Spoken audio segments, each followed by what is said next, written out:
So if you all can recall, I said in Devlog 2 I was afraid of the save and loading system feeling like this. But when I started, it actually felt like this.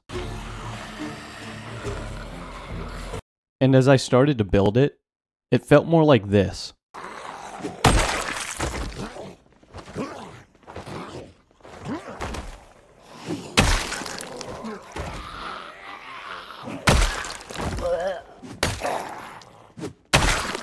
So, all in all, it wasn't that bad. But if I'm gonna be honest, creating AI has definitely felt like this.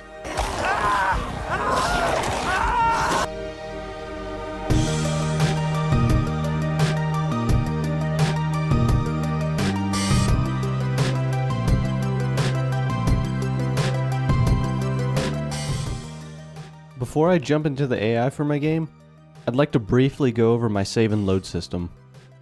The system I currently have in place is fairly simple and straightforward.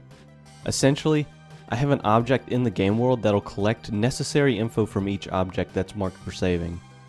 All of the data is then serialized and stored in a JSON file, and whenever the game is loaded using that file, all of the pieces of data are written back to their respective objects. I currently have all the inventories persisted, as well as any items that are spawned in the world.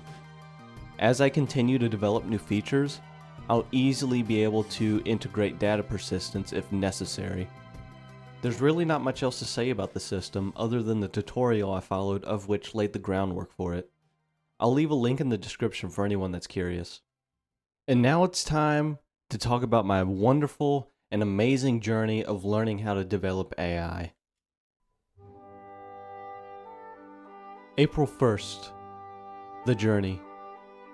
I was but an inkling, and my first step towards becoming an AI master began with a simple search term: video game AI frameworks. Eager to learn about the subject, I read articles, watched videos, and finally, I started to form an opinion. An opinion of which was full of naivety, but you have to start somewhere. After conclusive research, a framework had been chosen: behavior trees. Behavior trees have been used in some of my favorite games, including Alien Isolation and Project Zomboid. Motivated by this realization, I was quick to try and implement this framework. With the resources by my side and my motivation at an all-time high, I opened the terminal to start writing code. And? Wait for it. Nothing. A silence that I couldn't break. I was stuck in my head for what felt like an eternity. All of the concepts were there, but the ability to transcribe my inner thoughts to code was all but possible. But I'm not easily discouraged, and I figured to myself that I needed a helping hand, a foundation to work off of. So I looked up tutorials, clicking link by link, trying to find something that could give me that little push.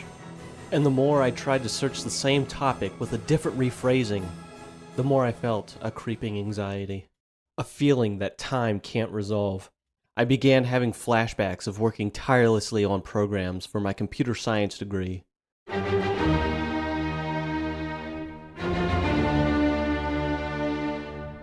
Data structures, binary trees, pointers, discrete mathematics, graph theory, algorithmic efficiency. These are all the things that plagued me in college, and now AI is going to be doing the same thing? And then, a door. A door that led to an escape where I could just not think about it.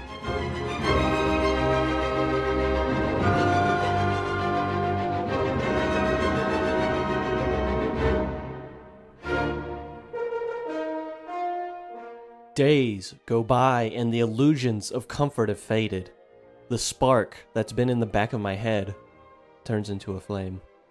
And that flame grows into a fire and becomes strong enough that I'm able to rip myself out of the abyss and tackle this problem once again.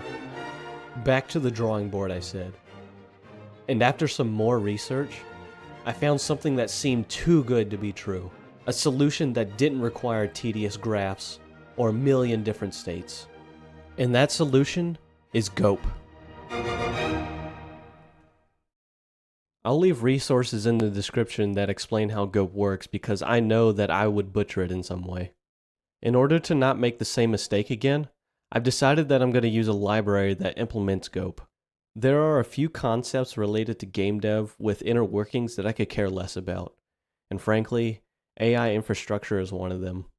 I could create my own implementation of GOAP, but reinventing the wheel would probably cause me a lot of headache and burnout, so I'd rather make use of a matured library made by someone with a lot more experience than me so that I could achieve my goals quicker.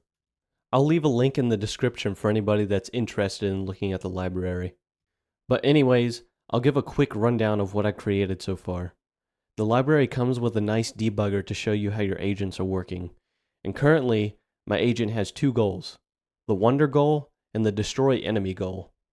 The Wonder goal is the default state where the agent essentially does nothing, and the Destroy Enemy goal is self-explanatory, and it triggers whenever the player gets too close to the agent, or it has line of sight of the player. The agent will keep shooting as long as this goal is active, and there's no movement yet, but that's the next thing I plan on tackling. The later half of the month has been spent learning how to use this library and getting a simple agent to do some basic AI. I plan to spend the next month fleshing out this agent, and hopefully to create different types of enemies. I hope you all enjoyed this month's devlog, and I'll see you all in the next one.